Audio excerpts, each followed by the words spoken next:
The printing of the National Youth Policy document was postponed due to grammatical errors. So says Youth Development and Sports Minister Kenson Casimir. Casimir responded to claims of youth agencies not being consulted on the matter at the weekly pre-cabinet media briefing. He said that the organizations were informed of the challenges encountered with the document.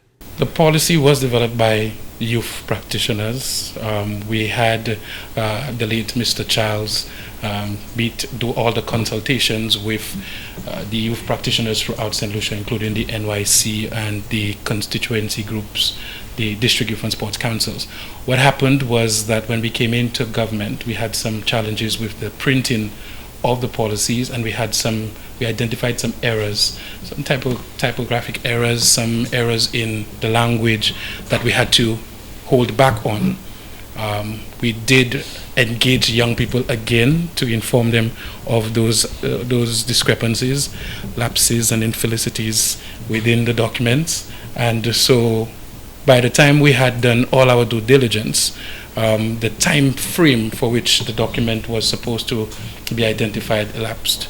Casimir disclosed that the main consultant for the National Youth Policy passed away before the documents could be printed. Government thus had to head back to the drawing board.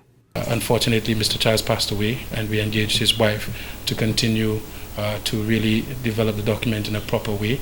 The ministry definitely consulted and will consult again the Youth and Sports Councils, the NYC, with the actual information within the document that they will see is no big difference from what was originally in there.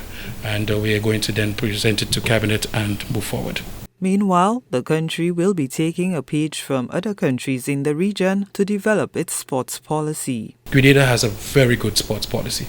Grenada, in terms of its population, in terms of its economy, in terms of its people, athletes, are not that dissimilar from St. Lucia. So what we are going to do is we are going to take a look at their sports policy, obviously engage the stakeholders from St. Lucia in terms of the Olympic Committee, the sports associations, the administrators, the PE teachers, and then tweak what is in there to set it apart and make it into St. Lucia's sports policy.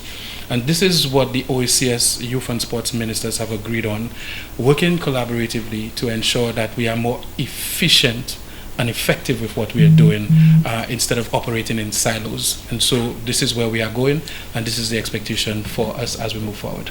The National Youth Policy is geared towards developing and protecting the interests of young people. Gina Felipe, HDS News Force.